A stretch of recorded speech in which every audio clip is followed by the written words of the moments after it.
It's 8:09, January 28th, and it's Thursday.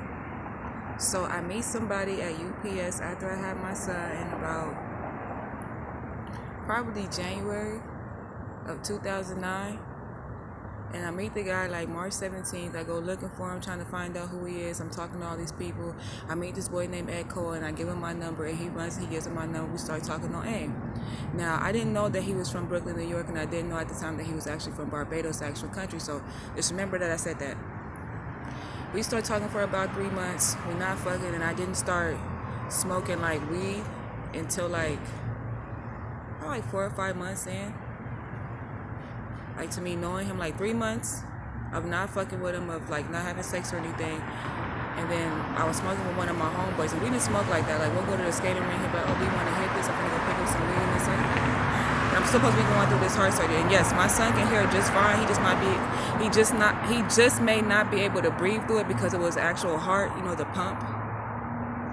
You know how your heart pumps and has a heartbeat? That's what the surgery was, like December 22nd of 2009. Anyway. So he didn't live on his own. He lived with somebody else. I ended up getting a phone that was his in the security guard shack at UPS, and I had to take it to where he lived at. That's how I found out where he originally stayed at, because we were just texting and aiming it up. And come to find out, he ended up living with one of his ex's aunties. So we kept talking because I'm not judgmental. And we ended up fucking, whatever the case was. And then probably like a month or two into us fucking, he ended up moving back to his ex-family house. Just remember I said all this. Because he is a UPS worker. Just know that he's from Brooklyn, New York, but he originates from Barbados. Remember I said all this. So we end up talking, fucking around, whatever the case is. He goes to clubs, he goes to strip club and all this other bullshit. He likes to go to, what's that shit called at Fridays? Happy hour and all this other shit. So I'm sitting on Twitter going skating and still dealing with my son. He doesn't come to the hospital to look at my son have his surgery. He pretty much just kind of keeps himself at bay. And then probably like 2010, 11, Hunger for More 2 comes out. I'm heavily sedated. My son is healing, and I tell him, like, you know what? I really love Lloyd Banks. Like, I really do. And he's like, do you know that he's real? And at this time, I'm going through the Buddhism and the Apple. Then I have Jehovah's Witness coming to the house because he's finna have this surgery. And I'm still kind of like in this like phase of not knowing what I want to do as far as religion, especially when the surgery's coming up, because I went in as a Buddhism, but I still like respected the Jehovah's Witness only for the fact because I was smoking medicinal marijuana to kind of get myself through it. But it wasn't like, you know how you have smokers that like to be socializing and hang out and kick it? I wasn't a social smoker. It was strictly medicine, like really, really old woman, stay away from people and just... And then, I think probably like I followed Banks for probably like, no, I didn't follow him, he followed me. Probably like 3 months in, and then I ended up deleting my actual Twitter because I wanted to be faithful to my relationship, and I was thinking all these thoughts about him, and I just said, you know what, I'm just going to delete it because I want to be serious in my relationship. And he knew that he was following me, and he already knew how I felt about him, so I thought he was just assuming that we was talking and doing something, because it'll be females from New York who was doing some extra out shit, and he didn't even fly out there yet, because remember I said he flew out there.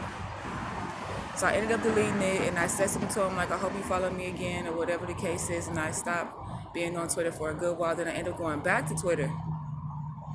And the time that I go back on Twitter, probably like 2014, 2013, we ended up moving in together in 2014.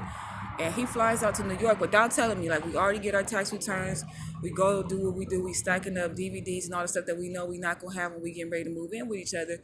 And just out the blue, he was like, oh, yeah, I'm finna go to New York for about a week or two. And I was like, what? Why you didn't tell me? Otherwise, I would have said months so I can go with you because I want to be this mom. And Darnell got this thing about him where he runs his mouth. Like, what I'm doing is his ass. He runs his fucking mouth. Like, he really does. Like, he's like, the first 48, he really, like... So I don't know what he went out to New York and said, but I know that he went to Jersey.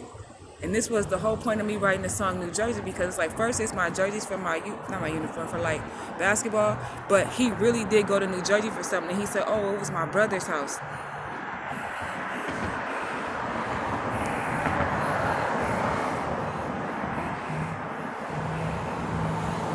Anyway, he He goes out there, he calls me, and he goes, hey, my mom's not here. She went to a wedding. And I'm like, what you mean? He's like, I go in the house and I can't get in, and I have to come to the house and I call her to see where she is. And she's not here. She says she's at a wedding, but she hasn't seen her son in 10 years. 10 years she hasn't seen him. And the minute he comes to New York and gets enough money and he flies right on out there and she's not there. Remember I said that. So I'm talking to him on the phone. I'm paranoid. I don't really like him out there. That's the furthest he's been away from me. 6-hour flight, and I'm just sitting over here like, okay. I just don't like the feeling of him being out in New York. Even though he's from New York and he's from Brooklyn, it's just like, I don't like him being out there. So we get into like this little semi-argument, and he's at his mom's friend's house now, and he's helping her move stuff in. And I'm sitting over there crying and complaining, like, you don't be calling me, what's going on? And then his mom take the phone from him, and she goes, what is your problem? And she has this real heavy accent. I'm like, you know how you have a loogie in your mouth? I swallowed that shit. I just stopped crying. Swear to fucking God. That was so unlaid. Like, I was just like, I haven't seen my son in 10 years. Happiest day of my life, but saddest day. I'm like, how did you do that? I didn't want to meet her with me crying. So she gives him enough money to fly back, and we go shopping or whatever. But long story short, we ended up moving together. Now, remind you, he does live with his ex at this time over there in LA. And we get into a few altercations to where it's like they wanted me to go to the baby shower and be family and, you know, go to the little events that they be having. And I was like, no. So we get into an argument, and mind you, he's in her house. And he's getting loud and he's yelling at me in the phone. I'm in my bedroom at my mom's house. And yes, my mom did ask me that he wanted to stay with us. And he made a dirty bank joke because she was working at the bank at the time. And she does like bank loans and she can do like numbers and all this shit off the top of her head. So she's like really money savvy. He was like, I don't want to be in there with no goddamn money hungry woman or something like that. And she was like, oh, but fuck it, then let her stay over there on 74th. Oops. Anyway, he ends up yelling and cussing in her house, being mad at me and shit because he always calls me a bitch. Like, he tries to say I need this bread, but towards the end, he starts to say it, like, really loud. And she started to cuss me out through him. Like, he was talking, but she was talking so loud to where he shut up so that I could hear what she was saying. She's like, you don't be needing to worry about my motherfucking daughter at all. What the fuck going on in my motherfucking house? And I'm just sitting here looking at the phone like...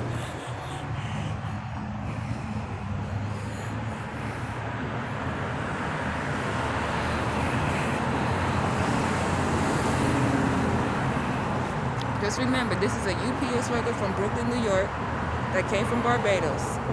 Did not go homeless, thank God, but just remember this. So I had to deal with that. I got mad, and I drove over there. I drove over there, and I went to go speak to him in the car just so I could give them a reality check. Like, okay, I'm just going to drive up, and now we're going to argue in the car because I'm pissed off that she felt the need to jump in the grown person's conversation. I'm like, I bring it up to this day, like, why did she do that? My mom ain't never heard me yelling or cussing in the house to where she felt the need to jump into my business. And this is my mama house. And I'm just sitting here like, what the fuck? Like...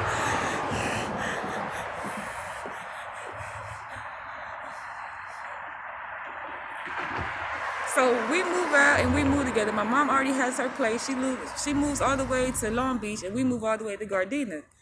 And he waits till the day of when we get the moving truck and all that shit. And he waits till that day and says, oh, I'm moving. And he grabs all his stuff from that lady's house and he moves it with me. And I'm like, why the fuck did you wait until the day of to tell her?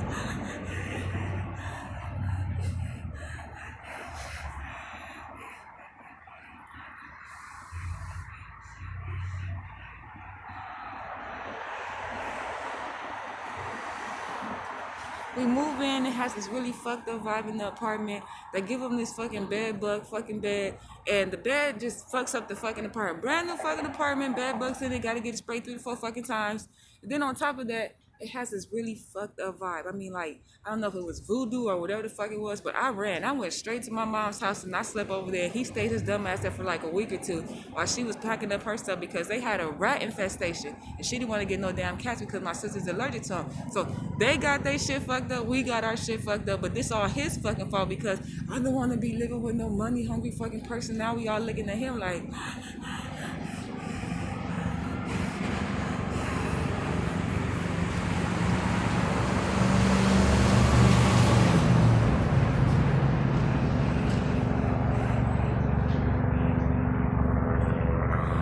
The apartment is fine. Everything's fine.